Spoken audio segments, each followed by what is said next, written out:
শুরুতে জানিয়ে দেব, এবার নতুন যুদ্ধ ঘোষণা করলেন প্রধানমন্ত্রী নেতানিয়াহু।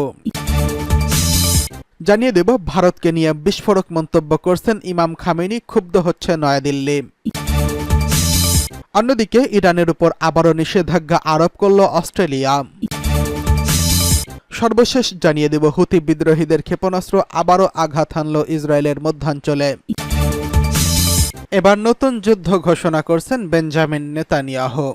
উত্তর ইসরায়েলের বাসিন্দাদের নিজ নিজ ঘরে ফেরাতে নতুন যুদ্ধের লক্ষ্য ঘোষণা করেছেন ইসরায়েলের প্রধানমন্ত্রী বেনিয়ামিন নেতানিয়াহু।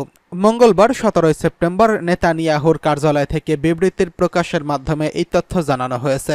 বিবৃতিতে বলা হয়েছে, ইসরায়েলের নিরাপত্তা বিষয়ক মন্ত্রিসভা উত্তর ইসরায়েলের বাসিন্দাদের নিজ নিজ বাড়িতে নিরাপদে প্রত্যাবর্তন করার সুযোগ করে দিতে তাদের যুদ্ধের উদ্দেশ্যে প্রসারিত করে। প্রধানমন্ত্রী নিরাপত্তার মন্ত্রিসভার রাতারাতি বৈঠকে ইসরায়েলের নতুন যুদ্ধের লক্ষ্য নির্ধারণ করা হয়।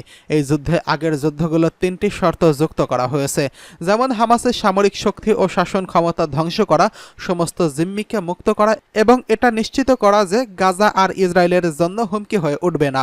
গত জুনে নেতানিয়াহুর ঘোষিত যুদ্ধের সময় এই শর্তগুলো তার কার্যালয় থেকে প্রকাশ করা হয়।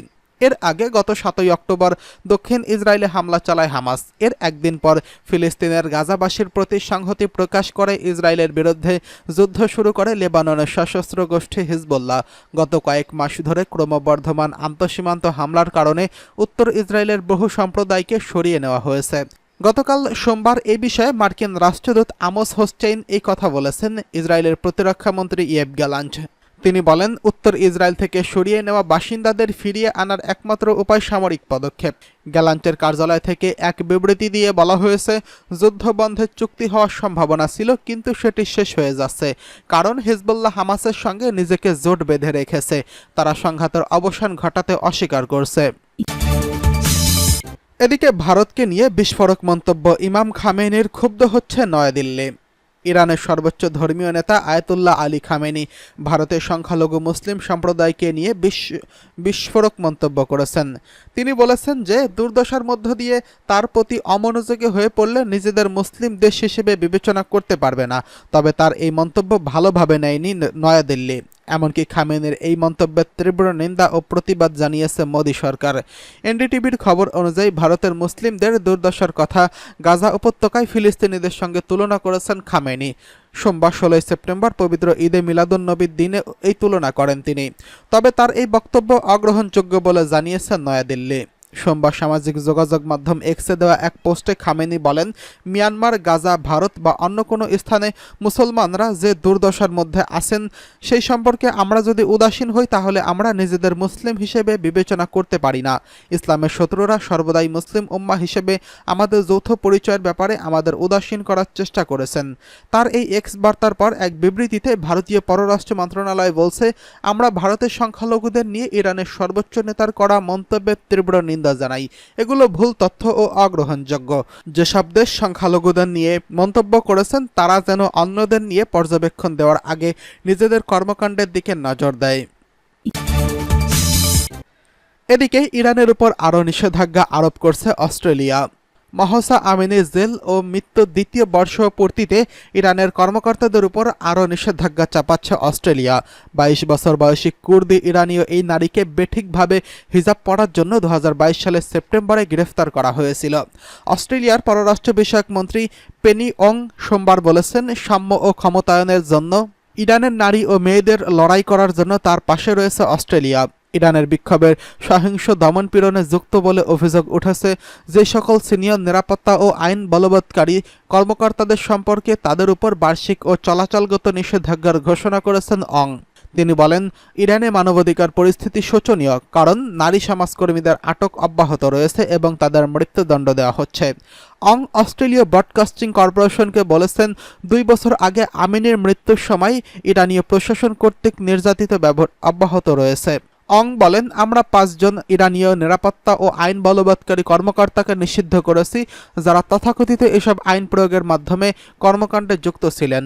অধিকার গোষ্ঠী অ্যামনেস্টি ইন্টারন্যাশনাল অস্ট্রেলিয়ার প্রচার বিভাগের সঙ্গে যুক্ত নিকিতা হোয়াইট সোমবার স্থানীয় সংবাদ মাধ্যমকে বলেন, ইরানে মানবাধিকারের দ্রুত অবনতি হয়েছে। ইরানের সঙ্গে সম্পৃক্ত প্রায় 200 ব্যক্তি এবং সংগঠনের উপর বর্তমানে নিষেধাজ্ঞা চাপিয়েছে অস্ট্রেলিয়া। এদের মধ্যে ইসলামিক রেভলিউশনারি গার্ড কোরের সঙ্গে সম্পৃক্ত ব্যক্তিরাও রয়েছেন। চলতি বছরের শুরুতে এই সংগঠনকে সন্ত্রাসী গোষ্ঠী হিসেবে তালিকাভুক্ত করছে কানাডা। 2019 সালে যুক্তরাষ্ট্র এইরকম পদক্ষেপ নিয়েছিল। সোমবার ক্যানবেরাতে বিরোধী আইন প্রণেতা এবং ছায়া পররাষ্ট্র মন্ত্রণালয়ের মুখপাত্র Simon Birmingham Islamic Revolutionary Guard কোরকে সন্ত্রাসী সংগঠন হিসেবে তালিকাভুক্ত করতে অস্ট্রেলিয়া সরকারকে অনুরোধ করেছেন। চলতি মাসের শুরুতে ইরানের পররাষ্ট্রমন্ত্রী আব্বাস আরাগুচি ব্রিটেন, ফ্রান্স এবং জার্মানি ঘোষিত নিষেধাজ্ঞাকে অর্থনৈতিক সন্ত্রাসবাদ বলে অভিহিত করেছেন। এদিকে আবারও হুতি বিদ্রোহীদের ক্ষেপণাস্ত্র আঘাত হানল ইসরায়েলের মধ্যাঞ্চলে। ইয়েমেনে হুতি বিদ্রোহীরা প্রথমবারের মতো ইসরায়েলের মধ্যাঞ্চলে একটি ক্ষেপণাস্ত্র নিক্ষেপ করেছে। এটা ইসরায়েলের প্রতিরক্ষা ব্যবস্থার জন্য নতুন চ্যালেঞ্জ হিসেবে দেখা দিচ্ছে। এই হামলায় হুতিদের নতুন হাইপারসনিক ব্যালিস্টিক ক্ষেপণাস্ত্র ব্যবহার করা হয়েছে বলে দাবি করছেন তাদের সামরিক মুখপাত্র ইয়াহিয়া সারি। ক্ষেপণাস্ত্রটি 2400 কিলোমিটার দূরের লক্ষ্যবস্তুতে আঘাত হানতে মাত্র 11 মিনিট সময় নিয়েছে। ইসরায়েলের সামরিক বাহিনী জানিয়েছে আকাশ প্রতিরক্ষা ব্যবস্থা ব্যবহার করে ক্ষেপণাস্ত্রটি আকাশে আঘাত করা হয়েছে, তবে এটি পুরোপুরি ধ্বংস করা সম্ভব হয়নি। এর টুকরো অংশগুলো ইসরায়েলের মধ্যাঞ্চলে একটি রেল স্টেশনের কাছে আছড়ে পড়ে। কোনো সরাসরি হতাহতের ঘটনা না ঘটলেও 9 জন মানুষ হালকা আঘাত পেয়েছেন। তারা সতর্কতা সংকেত পেয়ে নিরাপদ আশ্রয়ে চলে যাচ্ছিল। ইসরায়েলি প্রধানমন্ত্রী বেঞ্জামিন নেতানিয়াহুর কঠোর প্রতিক্রিয়া জানিয়ে বলেছেন, হুতিদের বোঝা উচিত ছিল যে ইসরায়েলের উপর হামলা হলে তার চড়া মূল্য দিতে হবে। তিনি মন্ত্রিসভার সাপ্তাহিক বৈঠকে হুতিদের জন্য এই আক্রমণের তীব্র নিন্দা জানিয়েছেন এবং ইরানকে এর হামলার পিছনে সমর্থনকারী হিসেবে চিহ্নিতও করেছেন। হুতি বিদ্রোহীরা এই আক্রমণকে ফিলিস্তিনিদের প্রতি সংহতি প্রকাশের অংশ হিসেবে চালানো হয়েছে বলে দাবি করছেন। গত বছর গাজায় যুদ্ধ শুরুর পর থেকেই হুতিরা ইসরায়েলের দিকে একাধিকবার ড্রোন ও ক্ষেপণাস্ত্র ছুড়ছে। এই বছরের জুলাই মাসে হুতিরা তেল আবিবের প্রথমবারের মতো ড্রোন হামলা চালিয়েছিল, যাতে এক ব্যক্তি নিহত এবং 4 জন আহত হয়েছেন। জবাবে ইসরায়েলের ইয়েমেনের হোদেইদাহ বন্দরে বিমান হামলা চালায়, যেখানে 6 জন নিহত এবং 80 জন আহত হয়েছিল। হুতির মুখপাত্র ইয়াহিয়া সারিয়া বলেছেন, 7 অক্টোবরের গাজা যুদ্ধের বর্ষপূর্তি উপলক্ষে ইসরায়েলের উপর আরও হামলার আশঙ্কা রয়েছে। হুতিদের পক্ষ থেকে জানানো হয়েছে 20টি ক্ষেপণাস্ত্র প্রতিহত করার পর একটি ক্ষেপণাস্ত্র ইসরায়েলের মধ্যাঞ্চলে আঘাত হানতে সক্ষম হয়েছে। এই ঘটনাকে সূচনা পর্ব বলে উল্লেখ করেছেন হুতিদের মিডিয়া শাখার উপপ্রধান নাসিরউদ্দিন আমের। এই হামলা ইঙ্গিত দিচ্ছে হুতি বিদ্রোহীরা তাদের সামরিক সক্ষমতার নতুন মাত্রা যোগ করছে। এটা ইসরায়েলের নিরাপত্তার জন্য বড় হুমকি হয়ে উঠতে পারে। অন্যদিকে ইয়েমেনের সশস্ত্র বিদ্রোহী গোষ্ঠী হুতি জানিয়েছে, অদূর ভবিষ্যতে ইসরায়েলের বিরুদ্ধে আরও ভয়ঙ্কর অস্ত্র ব্যবহার করবে তাদের যোদ্ধারা। গোষ্ঠীটি এক বিবৃতিতে জানিয়েছেন, দখলদার ইসরায়েলি শাসকদের যে কোনো কিছুর জন্য অপেক্ষা করা উচিত।